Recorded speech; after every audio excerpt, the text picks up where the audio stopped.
General organic chemistry में lecture number 4 करेंगे। चलिए शुरू करते हैं। आयुपेक नोमेनक्लेचर स्टार्ट करेंगे गाइस। सबसे पहले तो ऑर्गेनिक केमिस्ट्री में बहुत सारे कंपाउंड्स होते हैं, हम सब लोगों को पता है, ठीक है। मिलियंस ऑफ ऑर्गेनिक कंपाउंड्स हैं यार, बहुत सारे, जिनकी कोई गिनती ही नहीं है। आप जिनकी कोई गिनती ही नहीं है तो उनको नाम देने के लिए हमारे पास एक सिस्टम तो होना चाहिए।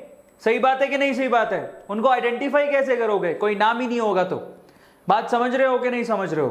भाई आज आपको मेरा नाम पता है, ठीक है, लेकिन आज भी हमारा जो नोमेनक्लेचर है इंसानों का वो थोड़ा बिखरा हुआ है, आप पहचान नहीं पाओगे। लेकिन आयुपेक ने जो केमिस्ट्री में कार्बन कंपाउंड्स हैं, ऑर्गेनिक कंपाउंड्स, ओके, उनकी नोमेनक्लेचर इतनी अच्छी की है कि आप आसानी से पहचान सकते हो कि वो कंपाउंड कौन सा है, कौन सी फैमिली को बिलोंग करता है, ये सारी चीजें आप जान सकते हो, ठीक है। सो आयुपेक में हमें आजादी दी कि हम लोग कंपाउंड को इजीली आइडेंटिफाई कर सके। यस, इसी मेथड को हम लोग क्या बोलते हैं? आयुपेक नोमेनक्लेचर बोलते हैं। सिस्टमैटिकल मेथड है ये, इसी को आयुपेक नोमेनक्लेचर बोलते हैं। आयुपेक का फुल फॉर्म क्या होता है? International union of pure and applied chemistry. बहुत सारे बच्चों को तो नाम भी नहीं पता है इसका फुल फॉर्म लिखो सब लोग। International union of pure and applied chemistry, IUPAC बोलते हैं इसको, ठीक है, IUPAC। सो आप लोगों को पता चली गया है कि आयुपेक का फुल फॉर्म क्या होता है। चलिए अब शुरू करते हैं। आयुपेक नोमेनक्लेचर शुरू में क्या होता था? इनिशियली ऑर्गेनिक कंपाउंड्स का नाम जहां से वो आते थे उसके हिसाब से रखा जाता था। ध्यान से समझिएगा, शुरू में जो ऑर्गेनिक कंपाउंड होते थे उनका नाम जहां से वो आते थे वहां से रखा जाता था। जैसे कि एग्जांपल के तौर पे सिट्रिक एसिड का यहां पर एग्जांपल दिया हुआ है, क्योंकि ये सिट्रस फ्रूट से मिलता था तो इसलिए उसका नाम सिट्रिक एसिड रख दिया गया था, ठीक है। सो सिट्रिक एसिड का नाम सिट्रिक एसिड क्यों रखा? क्योंकि वो सिट्रस फ्रूट से मिलता था, इसलिए उसका नाम सिट्रिक एसिड रख दिया गया था, ठीक है। बट ये जो कॉमन नेम है ना, बेसिकली ये ट्राइबल नेम कहलाते हैं और ये भी सिस्टमैटिक नहीं होते। कितने याद करोगे यार? मिलियंस ऑफ कंपाउंड्स हैं, फट के हाथ में आ जाएगी। कुछ ना कुछ सिस्टम बनाना पड़ेगा ना, जिससे हम लोग मिलियंस ऑफ ऑर्गेनिक कंपाउंड्स को इजीली याद कर सके। तो सिस्टम बनाया हमने ऑर्गेनिक केमिस्ट्री के अंदर, आयुपेक नेमिंग या आयुपेक नोमेनक्लेचर। अब उसमें होता क्या है जरा आप चेक करिएगा।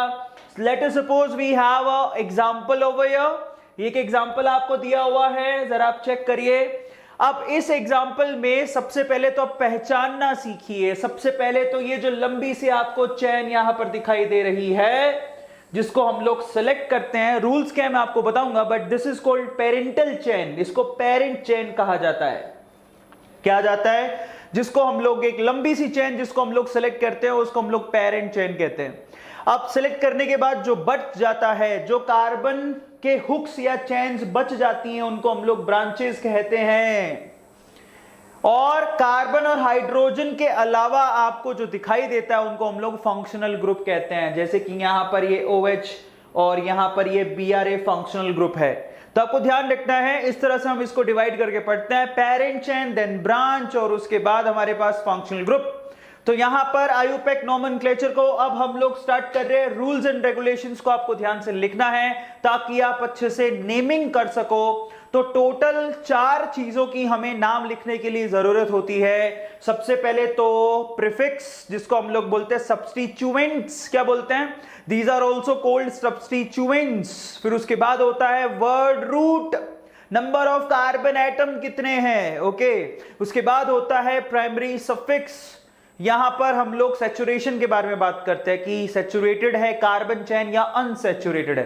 फिर उसके बाद हम लोगों को चाहिए होता है सेकेंडरी सफिक्स, किस फैमिली के नाम से वो जाना जाएगा, यानी कि प्रिंसिपल फंक्शनल ग्रुप। तो ये 4 चीजों की हमें जरूरत होती है। अब इन्हीं के बिहाफ में हम लोग नेमिंग करेंगे। आप लोगों को मैं रूल्स एंड रेगुलेशंस बताऊंगा, लेकिन आप लोग सबसे पहले फिर से देख लो। सबसे पहले वी नीड अ प्रीफिक्स। जो सब्स्टिट्यूशनल फंक्शनल ग्रुप होते हैं, जो लीस्ट इंपोर्टेंट होते हैं, उनको सबसे पहले लिखा जाता है। इसको सब्स्टिट्यूएंट भी कहते हैं। वर्ड रूट में हम लोग नंबर ऑफ कार्बन एटम की गिनती को लिखते हैं।